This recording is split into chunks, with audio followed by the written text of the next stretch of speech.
So Mr. Good morning. We are on chapters 5 and 6 of soundtracks. Just clipping right along with this book. Anybody else who has the book? I'm apparently more tactile than I thought I was. I really like the quality of the paper in this book. All the things, you know what? And it's not even a dumb thing, because if I like the way that it feels, I'm going to pick it up more often. I'm going to touch it more often. How silly is that? How ridiculous is it? Like, I enjoy touching this book, so I'm going to spend more time in it. Yeah. I wear clothes I like the feel of more often. Right? Like, doesn't it just make sense? It does. It does. And I actually was thinking about the clothing piece. Like, I bought a sweatshirt at Shein. I really like how it looks. I hate how it makes me feel, because it's totally polyester and it makes me sweat, and I feel like the deodorant doesn't work in it, and it's just bizarre. And so I was like, I don't know that I'm going to encourage my teenagers to shop at Shein, because I don't want them to be grouchy because they're wearing clothes that make them feel gross. Sorry, Amy, welcome. We were talking about how nice the book makes us feel, because the book is, the pages are nice to touch. We kind of went down a bit of a rabbit hole. Anyway, all right. Hold on just a second. I have a munchkin at my door. We're already on rabbit trails in the morning. Just start.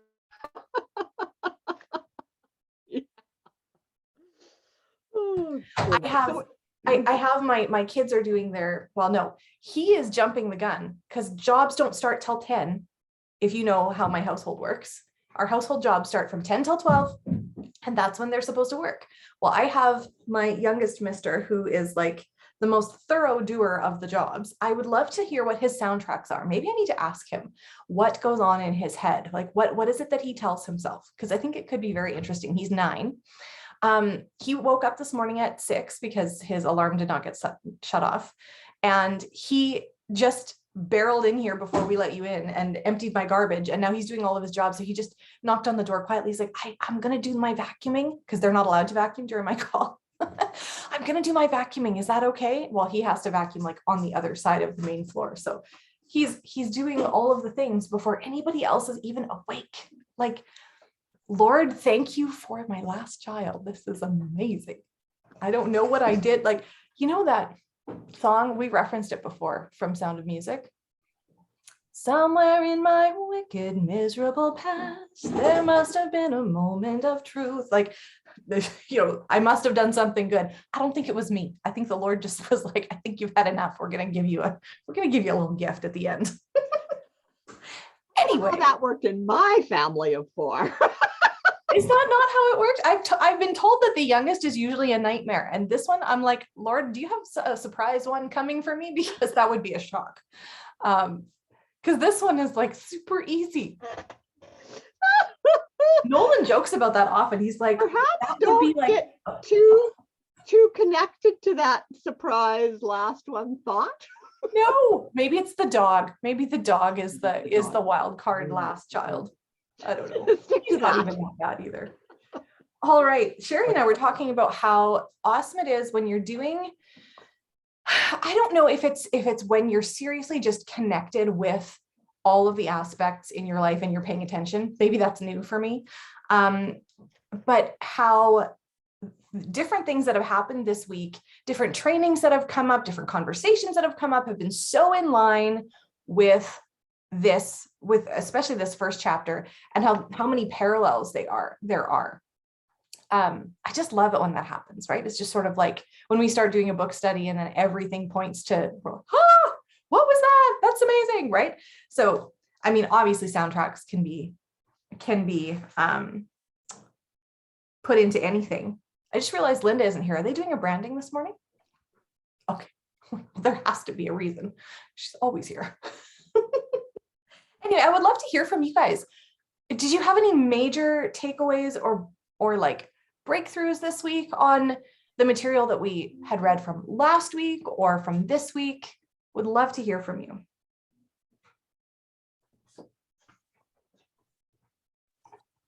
Well, I'm going to pop out of order because usually I like to do things in order. But the flip it portion I was, there's a lot of that. You can't just flip it to the opposite. You often need a few transitions Yes. to flip it. And as I was sitting here, when I was first at home with my babies and working from home, I was a bookkeeper. So you get set up, you start, you know your flow, you know where you're at, and a child interrupts you. Like they cry and they need food. And you have to leave. And you come back. And I would come back and like, I don't know where I'm at.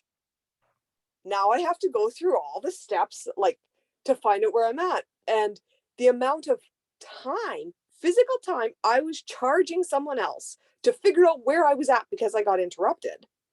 I'm like, I can't charge people for that. It's not their fault that I got interrupted and my brain can't hop back to where it was. And I never thought of this as a soundtrack until just now. I thought of it as I need a process. I need to develop a plan to go pee, come back, boom.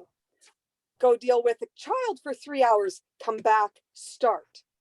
Without having the, where was I? What was I doing? Did I get that done? Where am I at? So it took time, but I thought I was developing a system, a physical, how it flows. But I'm looking for my listening high to the performance flip habits it book. piece, Similar. so listening to that flip it piece, I didn't just create a physical plan, because the reality is, I mean, if someone walked in my office, they would have no clue where I'm at. I also created the mental soundtrack that I can walk away and come back and still be efficient. Mm. I don't have to have 3 hours of time to be efficient. I can do 10 minutes, 30 minutes. It doesn't matter. I can be efficient. And I still have a few glitches, to be fair. But it also reminded me of, in the high performance habits, we talked about transferring our skills to other locations. Mm-hmm. So my soundtrack, I can be efficient in my work spaces and planning and doing. That means that I can be efficient in taking 10 minutes to pick up all the garbages, fill the toilet rolls, wash dishes for 10 minutes instead of, I don't have time, it'll take me an hour, I'm not washing dishes. I can transfer that soundtrack to other areas. And because I'm going to point the finger at me, I can be efficient in sending the message of, I'm thinking about you. I'm just going to send the message. I don't have to have an hour to reply in case they reply back. Ah. Ooh, Amy, that's because a if I good send one. the message now, I don't have time if they reply back. So I don't want to send the message now because I want to be there and present for them. So I'll wait. And like I said, I have to point the finger inwards because I have been having those thoughts and using that excuse. Isn't that funny? Oh, Amy, I love that soundtrack piece about I have to have a system at my problems because I don't have a system. I can't do it because I don't have the tools. Those are all soundtracks. They are. How often do we hear someone say, well, I need to get organized first? I need a book. I need a day timer. I need a plan. I need an hour to do dishes, so I'm not going to do 10 minutes. Oh my word.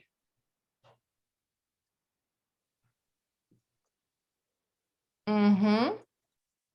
I just think she needs a pair of the shoes that he was talking about in chapter 5. Oh, I love the shoe plan. Amy just needs shoes. I think we all need shoes. Maybe they need to look like this though, because we're network marketers. Fuzzy shoes. Slippers. Amy, that's so valuable. So valuable. And I think like if we can flip it right along with you, right? It's like what he goes into that whole broken soundtracks like to traffic and absolutes, everything, nothing, none, and forever are sure signs that you're overthinking. Like I can't do any of the dishes because I don't have the time. Instead of I'm going to give 10 minutes to this piece right now. But the messaging was brilliant, right? Because like I said, it's so noble. I can hear Emily in my brain. It's so noble to think I want to be present for this person. If I send the message and I just send it and I can't get back to them right away, right? 100%. Mm-hmm. 1000%. Yep. Anyone else have any thoughts on what Amy just shared or what you read? I think that was worth the whole I do too. We'll just close it down now. Thanks. Thanks for coming. Thanks for coming to Amy's TED Talk. I am just making sure that the whatchamacallit isn't happening right now. Oh yeah, the other book club that we really don't know what time it starts because we thought it started maybe at 10. No. Matthew just said live in an hour. Perfect. I was waiting for that announcement to come on. Perfect. Thank you, Matthew. Well, on the very first page of chapter 5 is where I started with the less I do, the more I overthink. If action eliminates overthinking, inaction breeds it. So anything I don't do immediately allows space for overthinking. And overthinking pops right in. It's like the 5-second rule with Mel Robbins. Start it in 5 seconds, or there's time for overthinking to hop in, and then you may not actually start. Yep. I think a really good precursor to the overthinking piece is, oh, I'll do it later. That's like a bookmark into, oh, I'd like to overthink about this. Just we've seen that the t-shirt, just a second, let me overthink about this. Yeah.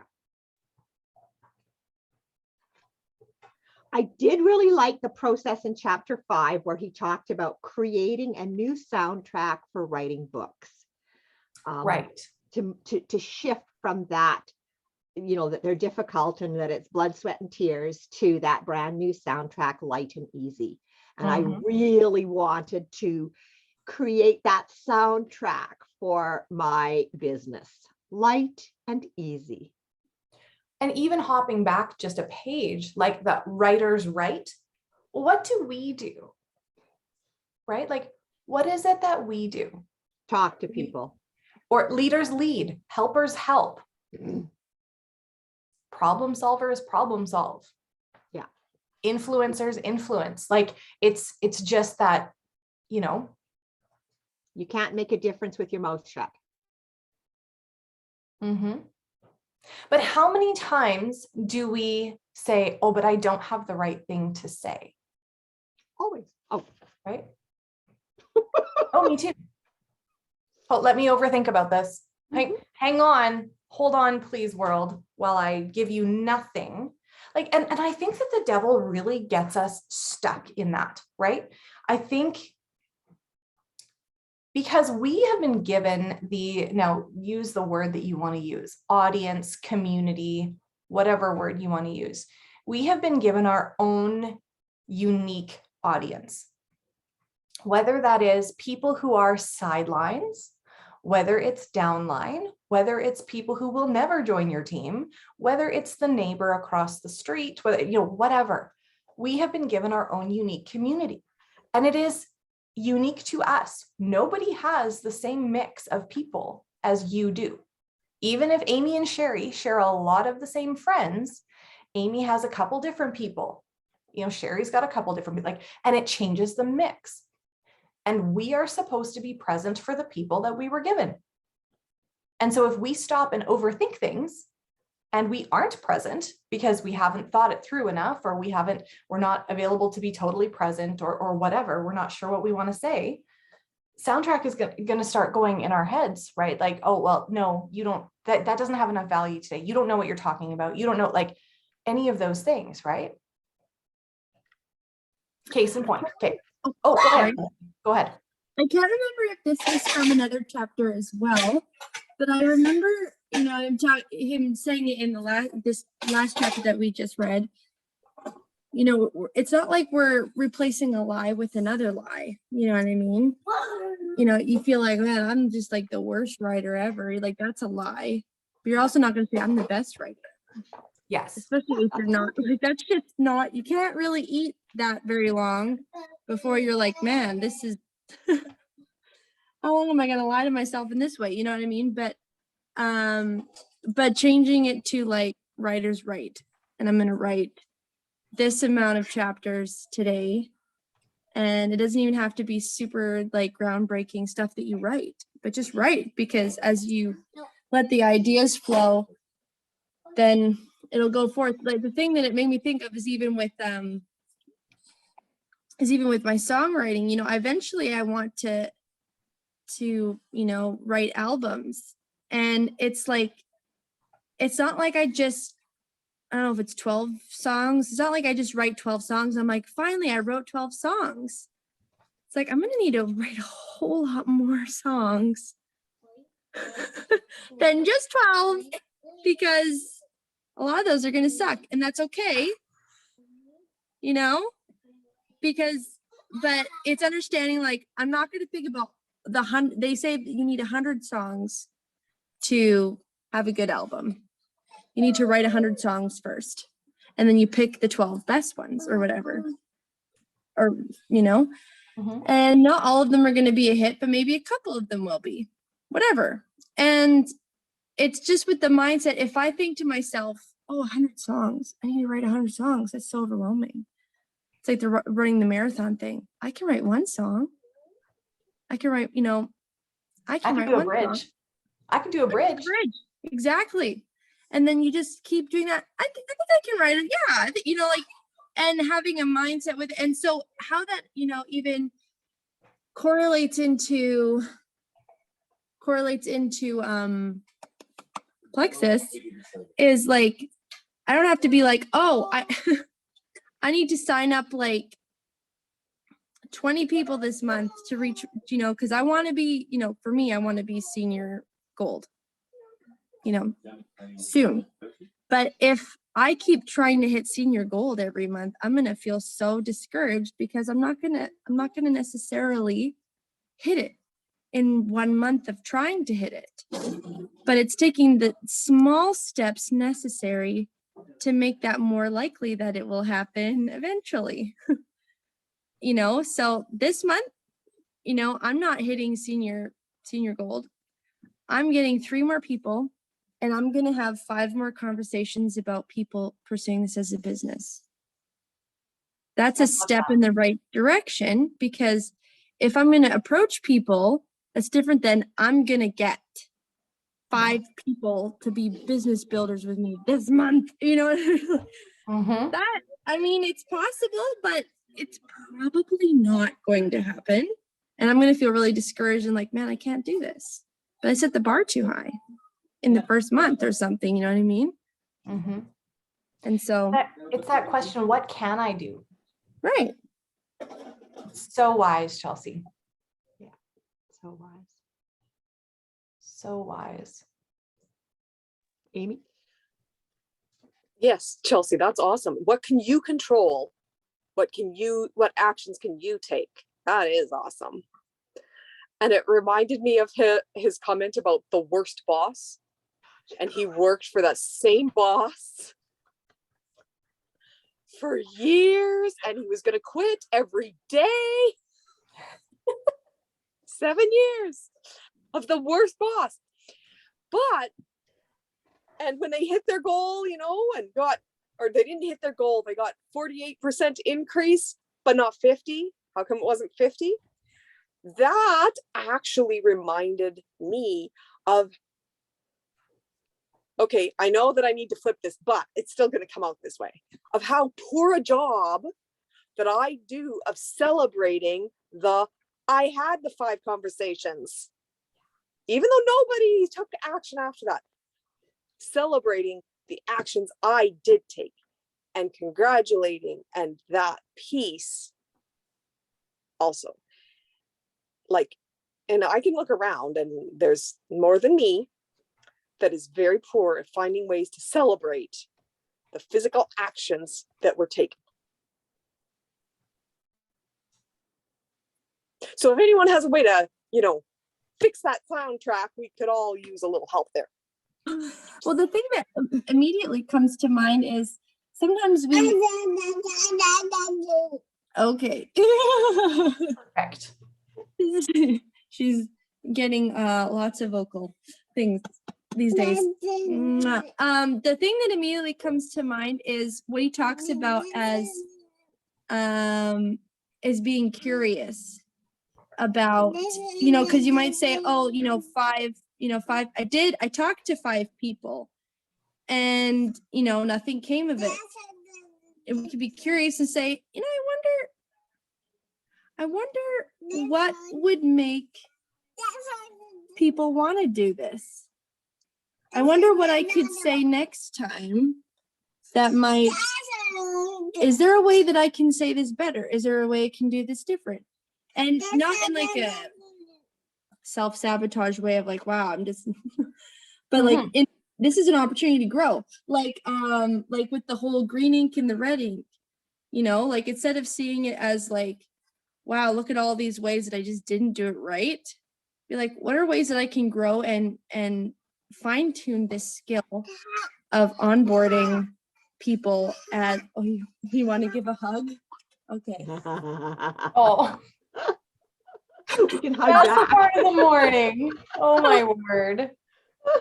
I cannot believe that she is the little one that was with us at convention last year. Like, what? I know. Isn't that crazy? Oh, mwah, we love you. But seeing it as like, how can I grow in this so that I'm better at it? And I, and not giving up on, I'm just not good at this. Mm-hmm. Oh, high five. There you go. High five. I like that, Chelsea, and that curiosity, and the curiosity maybe of, I planted a little seed, 5 little seeds. And I wonder what that little seed would benefit from next. What would each of those little seeds benefit from a little more nourishment? How could I do that? That whole curiosity about it all. It's so much more outward focused, right? And why is it that we go to the opposite, right? Like Chelsea was saying, why do we focus on what we did wrong instead of the focus on, so what went right? I know Emily is really encouraging us to be like, isn't that interesting, brain? Why do we think that way? Right? Like slipping into that curiosity mode of, and not, like you said, not being self-deprecating, right? Like that's not the purpose. It's just, that's so interesting that I would think that, and starting to catch those thoughts before they like blow up, right? Yeah. Babies always Before they turn into the overthinking and the inaction and the paralyzing, right? And goes right back to the whole, I don't have time to talk to that person. I don't have time to give them the most value possible. It's, so noble of us, right? I want to talk about Karen. Karen. Oh, Karen. I hope there's Karen's nobody the named worst. Karen here, and that we don't have anyone named Karen in our group, because I don't want anyone to think I'm talking about I know. specific Karen. I know, right? So funny. Unfortunate name in this day and age to have based on that stereotype. Oh man. Oh my word. Chelsea.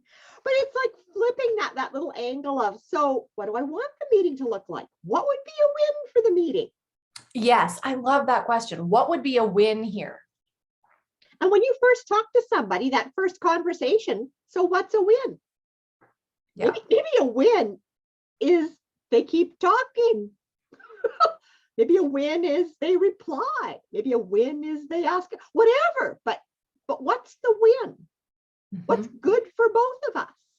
And if we don't define that, where is the win for us? If we don't like conceptualize where we would be winning, when do we get to win? Do you get to win when you're holding?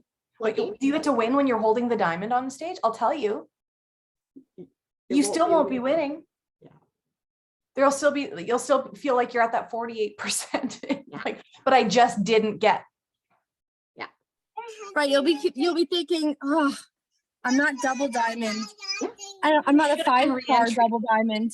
I should have been re-entry. I should have been faster. I should have had 2 more jewels with me.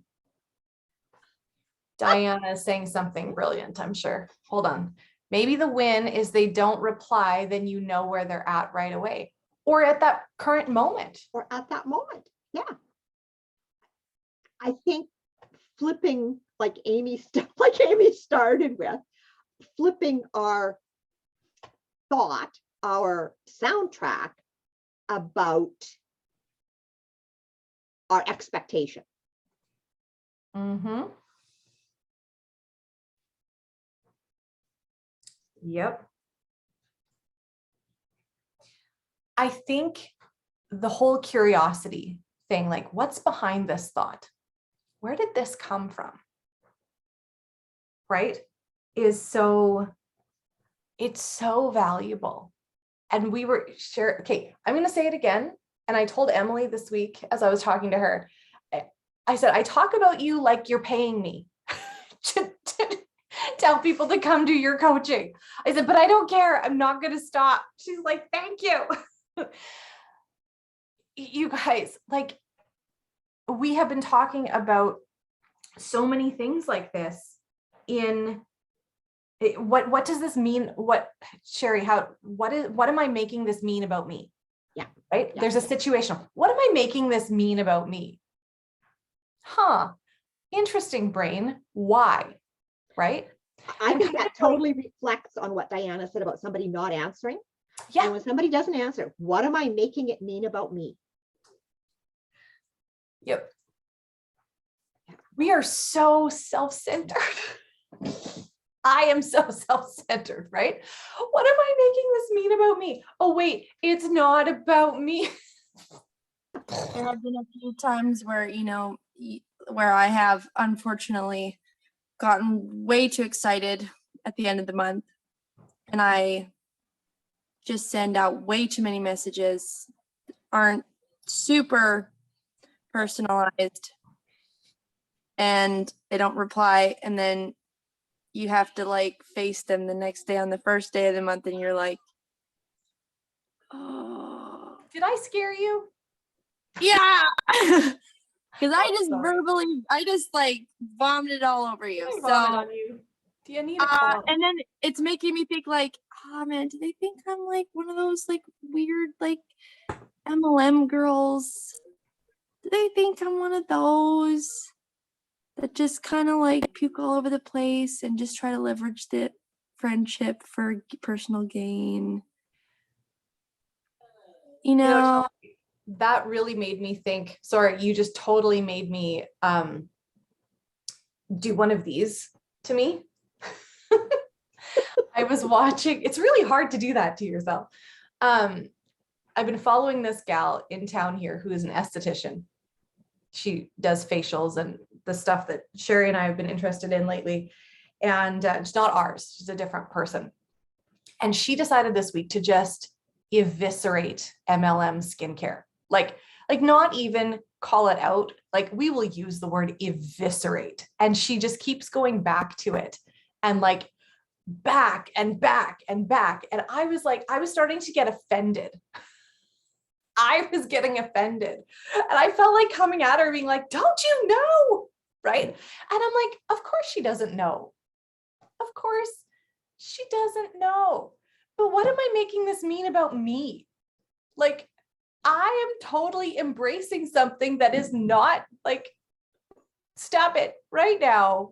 Like, because I'm going like, why doesn't she call out Neutrogena? Why doesn't she call out Aveeno? Why is she bothering? What is your issue with Beauty Counter? What is your like, and it's not even, she wasn't even calling out Plexus. Like, I was feeling raw for the people in my industry. And I was like, come at me, girl. Like, I've got, like, let's have a conversation.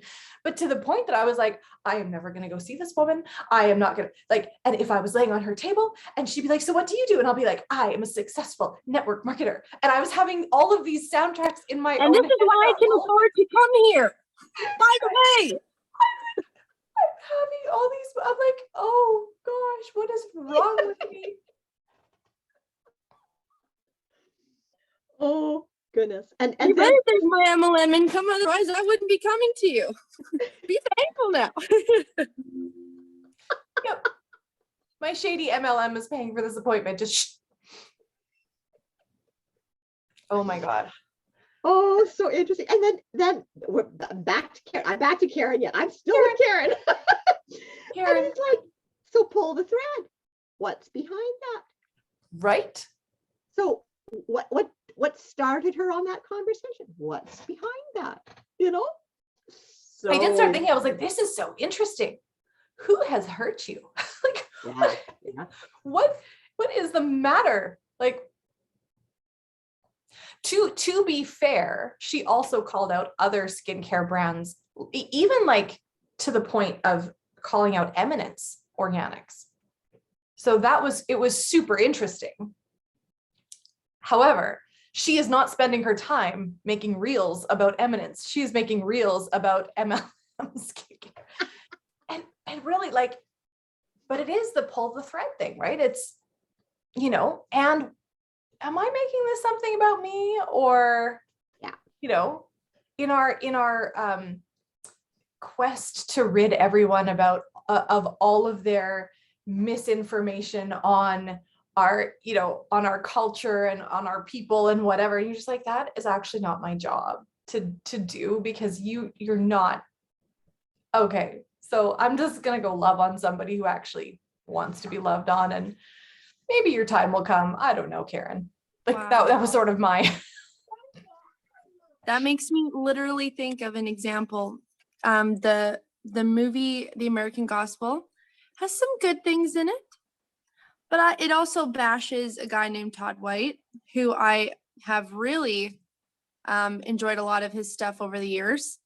And I think it's biblically sound and all that kind of stuff. And that a lot of it was accusations that were very false. And so I have family members who are more on the conservative side of things.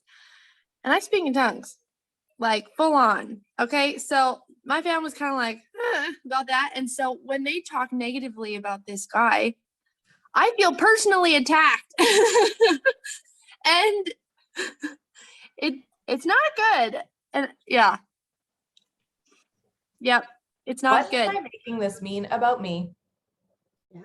So can I just say, if you feel like it, you should come into Emily's coaching group, because we get like, man, it's a good place to be, unless you don't want to get called out. And it's not her calling you out, it's you realizing that you are being called out because you're recognizing it in yourself.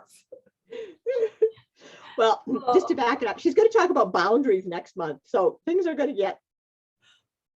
And it was so funny because I thought it was, so I've listened to her. She does one workshop. So here, we're going to time out for a little Emily Gibson public service announcement. So she does one big focus every month. So this month has been on burnout. And so she did a kind of a webinar at the beginning of the month, and it was long, on burnout. And when she told her mentor that she was going to do a workshop on burnout this month and then boundaries next month, she was like, "Okay, hold on. You're gonna teach burnout before boundaries?" She's like, "Yes, because I'm talking to network marketers and they need the conversation about burnout before we talk about boundaries." And I laughed because I'm like, it's so true. But it's like you've got somebody walking around in your brain in rooms that you did not open the doors to. You were like, how did you get? I did not give you access to that. Like, why are you coming into this room? Right. And just the realizations that asking good questions of your brain to allow yourself to respond is so eye-opening. So eye-opening. Yeah, so I'm really encouraged about, like, I'm really encouraged by the whole burnout thing. And by the way, if you do choose to go into her coaching group, you get access to everything from the past as well. So you would get to listen to that. I have listened to the burnout one 3 times, and I now have specific pieces of it that I want to go back and re-listen to, because every time I listen to it, it brings out a new thought for me that I need to give space to and journal about and all of those things. Yeah. So there's a lot of self-awareness. Sometimes I don't want to be that self-aware on certain things. Could we not just close that door again, please? I'm not ready. I'm not ready to go there. I've also been talking about this with my kids this week. On page 110, you're somebody's Lego. You've got a soundtrack for every person in your life. How relationships are not about them, they're about us.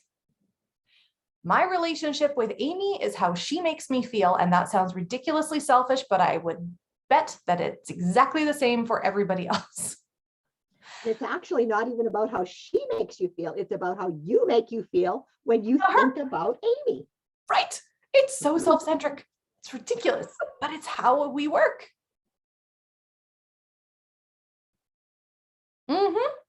Yep. So crazy. Yeah. Anyway, but it's such a crazy thing to even consider, right? Who do I approach? Okay, and here's a good question. Maybe this is a good question. Who do we approach about being on our team because how they make us feel?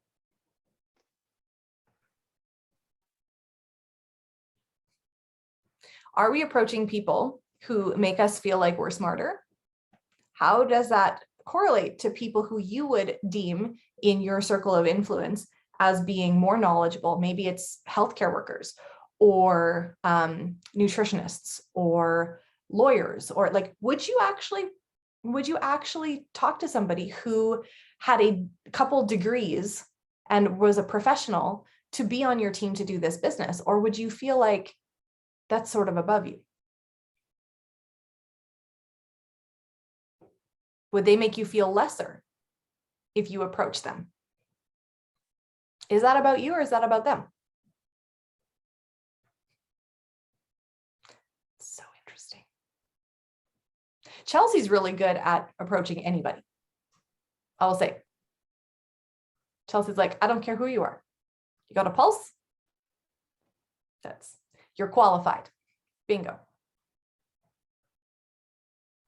And she's laughing and eating. Sorry.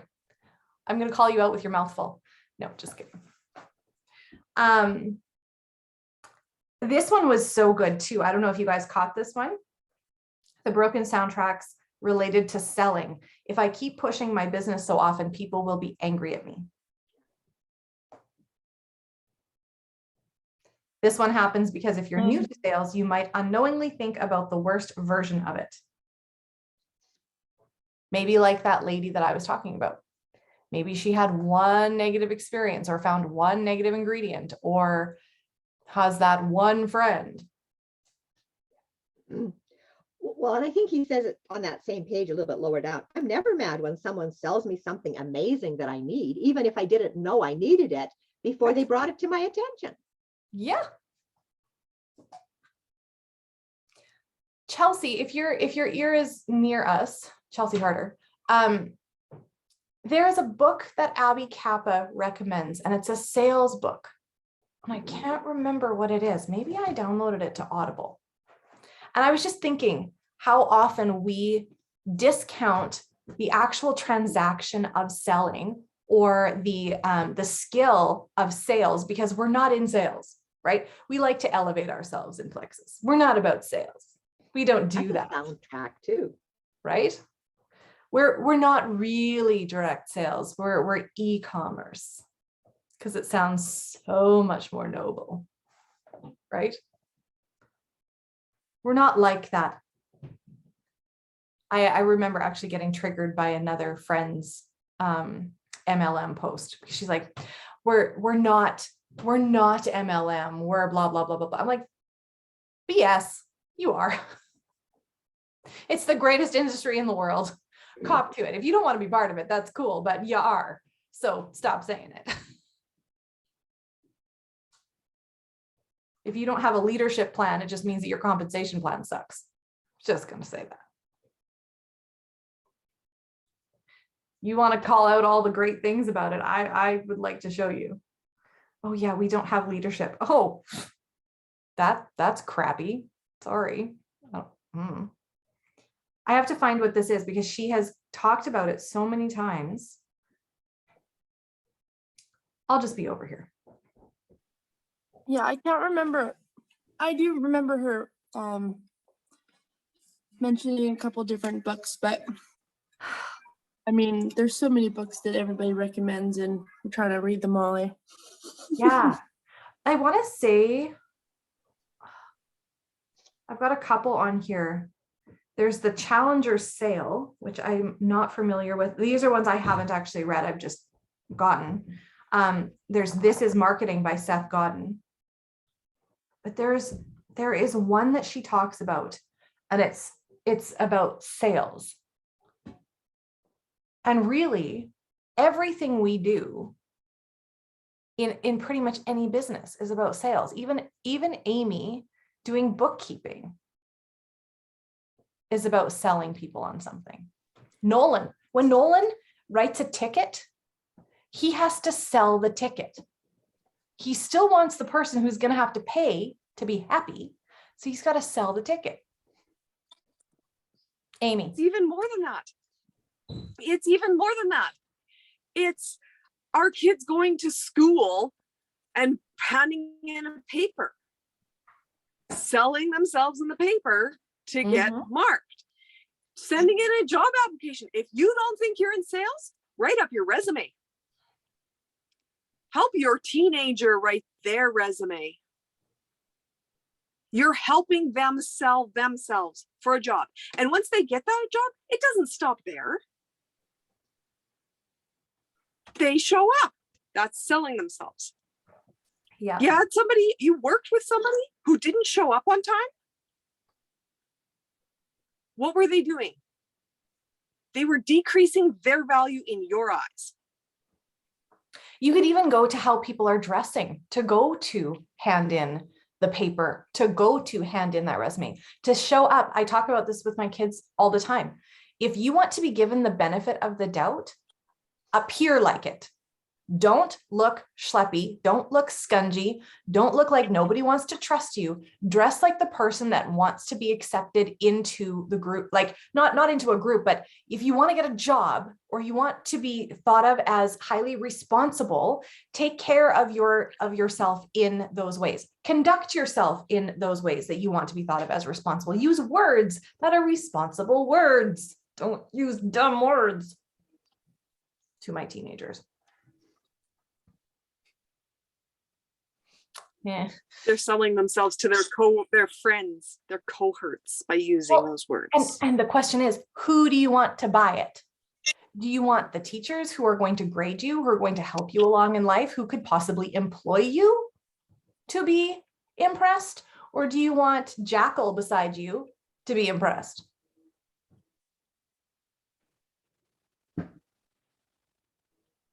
Oh, life with teens.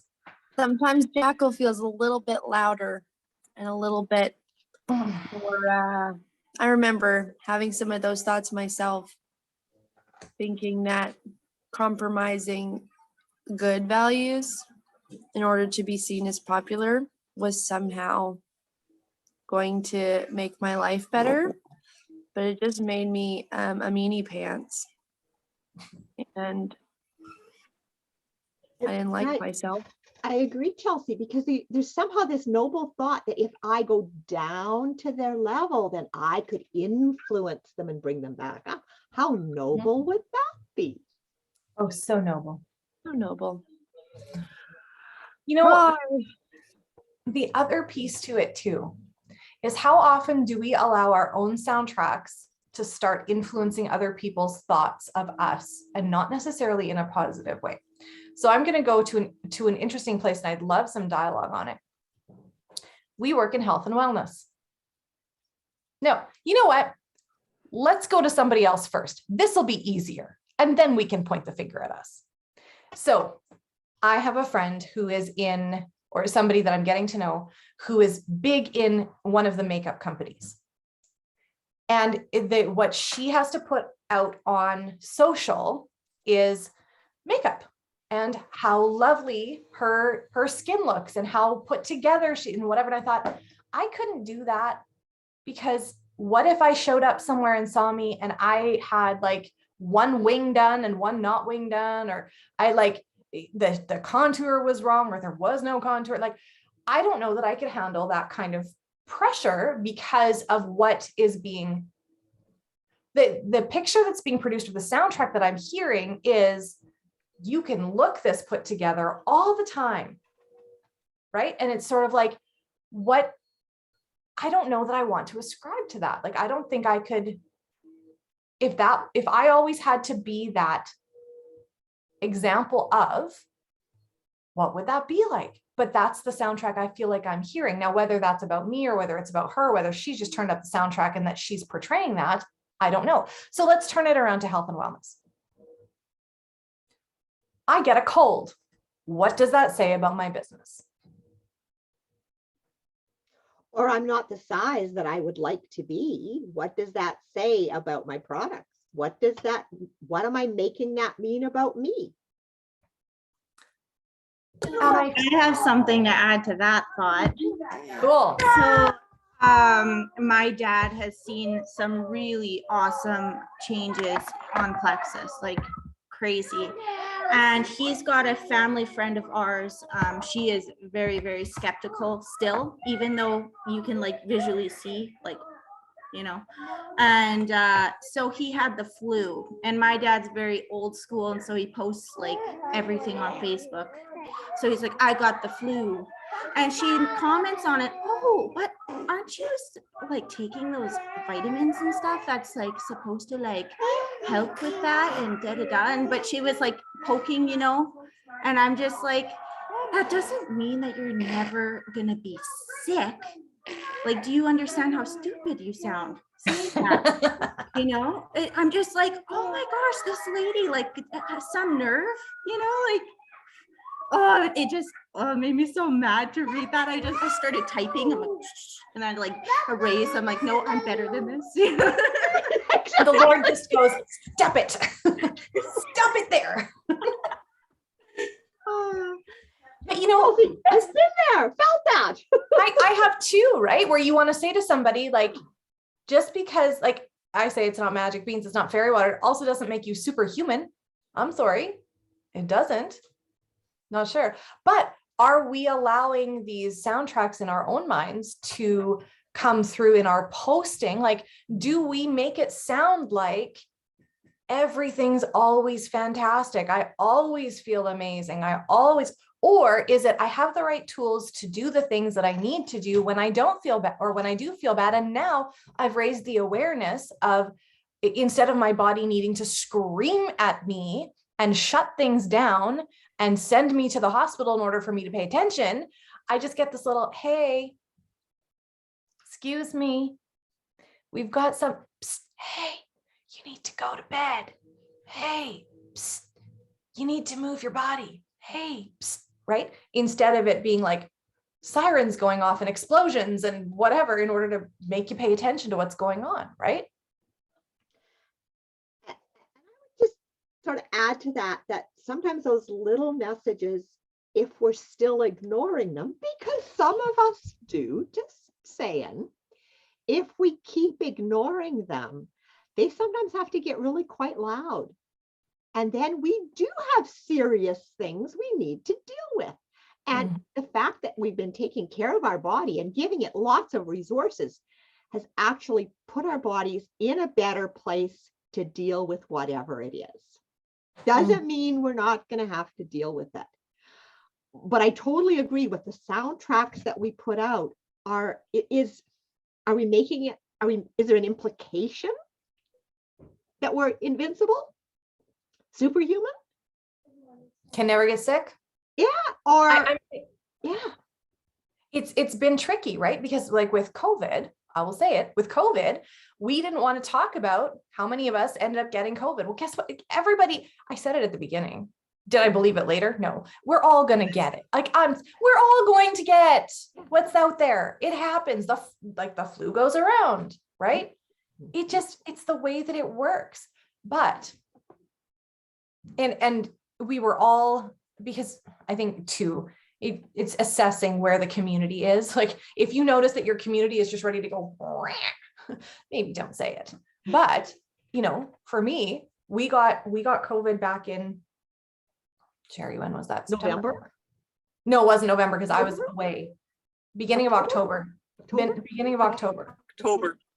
Yeah. Or middle of October, because I think the 14th and the 31st. something like that. Or yeah, anyway, end of September, beginning of October. I have a history of pneumonia. Really bad pneumonia. And I got sick. It was in my lungs. I did not get pneumonia. I didn't. And I would have loved to be able to say, hey, y'all, guess what? I got the big C, but No pneumonia. no pneumonia, no hospitalization, no steroids, no intervention needed. Like, woohoo, right? So exciting. But is my community ready to listen to, oh, see, she still got COVID, even though she's taking vitamins? And you're like, do you realize how stupid that sounds? Because I realize how stupid that sounds. Karen, no. Look at how great I recovered, right? But I mean, like, okay, so then I could give you Sherry's soundtrack, right? She had hair loss after COVID and she brought that up. She was like, look at what my collagen is doing. Look at what my vitamins are doing. Her hair looks fantastic now, right? It's a different soundtrack. I like the exercise that he talks about. I know that we're like 7 minutes left and we've got we're jumping all over these chapters, but that's okay. We knew that this was going to happen. When he's talking about this exercise on page 112, 113, what soundtrack will encourage me to accomplish my goal this week? And then the questions on 114, where do I want to win this week? What soundtracks will help? What actions can I take? Like, I love actionable questions that you can write on a sticky note and stick on your refrigerator or on your mirror or something like that. And those of you guys with little kids, do not discount as they start to be able to read and things like that. Don't discount taking a dry erase marker and writing them directly on the mirror for your children to read. What am I thinking about this week that will make me win? What am I thinking? Like any of these things, this is like leveling up parenting. I wish I had more of this when I had littles. I mean, I listened to certain things, but yeah. And to the flip it. If you want to create a new soundtrack, pick a broken one that's loud and flip it upside down.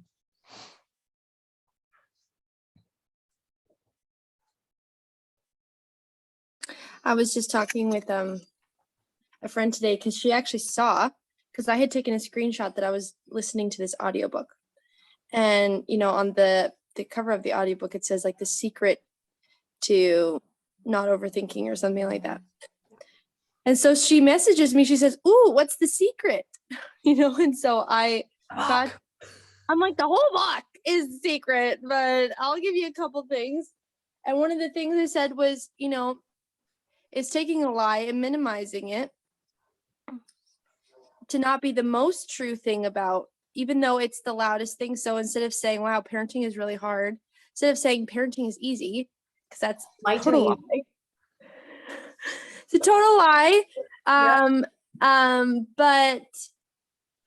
But also to say parenting is really hard, but it's an opportunity to raise up another generation to change the world, and see it as an opportunity for significance as opposed to a hindrance to your happiness. Yes. I resonate with the hindrance to your happiness. I've been there many, many times. There's been many times where I'm like, I am going to lose my mind. But then I realize, you know what? Like, would I like that if I knew that? If my mom, like, I felt like there were a few times where I felt like a burden growing up. But it's like, would I want my kids to feel that I ruined, that they ruined my life? Like, man, that's like creating trauma instead of significance. But you know what, And there is no reason why, depending on where your development with your kids is, like obviously not when they're just super little, but saying to your kids when like they're teens, you know what, sometimes being a parent is really hard. yeah, So that when they are parents and they're like, how did you do it? You were the most perfect mother. You were always patient. You never showed your struggle, whatever. right. They're like, right. how did you do that? Well, I lied to you. I outrightly lied to you because and I've created a huge expectation for you to think that you need to be Right. perfect. Right. Hey guys, guess what? I lose it, but I also come back and say, okay, I shouldn't have lost it. I'm human. Right. I am so sorry. I'm asking for your forgiveness. Right. Sometimes this whole stupid being a human thing really messes up with being a perfect mother. Who knew? Right. Yeah. But yeah, it just, like flipping that, but then also, you know, and doing that with network marketing as well with Plexus. It's like, man, network marketing is hard. Mhm. Like, yes, it's hard, but It's a good work. you fill in the blank.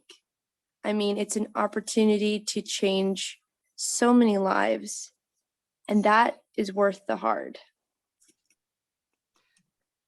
I think it's so huge to become aware of what our soundtracks are. And I was thinking about that perfect mom, and like, so what was my soundtrack of what is a perfect mom?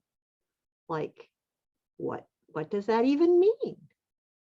And what does it mean about me to think that that is what I want or should be or am expected? Like, it's just a great self conversation, that awareness piece. And I think the other thing too is that as moms, how our soundtracks affect our kids creating their own soundtracks. Right. And recognizing when our kids have a spouse, the spouse is going to have different soundtracks and they are going to have challenges. Let's just put it that way. Because our kids will have grown up with the soundtracks that we translated to them, right or wrong, good or bad, positive, productive, or not. But their spouse is going to have grown up, I will guarantee you, with different soundtracks, and they don't know that. Yep. They don't know. Because if you're not even aware of yours, they're certainly not aware of theirs. And they certainly haven't even thought about their spouse's soundtracks or why their spouse might respond in a certain way to a certain action. Oh, yeah. They're so far there. Oh, we could go down that forever. Makes me think of, I was just watching a reel yesterday or a couple days ago. Said, like, if I'm washing the dishes, like a train of thought, like if I'm washing the dishes and, the water gets on the counters, well, then while you're at it, you might as well just wash down all the counters. And how could you miss the stove? Might as well wash the stove and everything's going to fall on the floor. So you got to get the broom out. Might as well get the mop. Just do the whole thing. You know what I mean? And all of a sudden, the thought about washing dishes became very overwhelming. And you don't want to. Chelsea, that's why I can't wash dishes. You got it. That's it. Send Amy the reel. It has just affirmed her soundtrack and we are done. Thank you for that. What a beautiful soundtrack. But it's basically like, that's why I don't like cooking. Because I don't have room on the counter because there's dirty dishes and everything's all over the place. So then I organize everything and then I'm like, well, I need to wash this pot. Well, I might as well wash all the dishes. And then it's 7:00 and I haven't started dinner. Well, I think I shared my soundtrack on dishes. Dishes could give us so much because I had just done all the dishes. I think it was last week. I'd done all the dishes. I'm like, it is 2:30. It's almost time to make this a mess again. That is so irritating. Instead of like, okay, look at this. I get to make supper in a clean kitchen and it will be so much easier to clean up afterwards because it started clean. Go me. Or I'm going to spend the next 2 hours standing in my kitchen to enjoy the cleanliness because it's not going to be clean for long. And I'm going to whack any kid that comes in and tries to put something on my counter. Stop it. I feel like you gave us that example. I did. I feel like I did. Yeah. You guys, this is awesome. I love spending time with you guys, and I love hearing the soundtracks in your brain because we're so much better together. We learn so much from each other.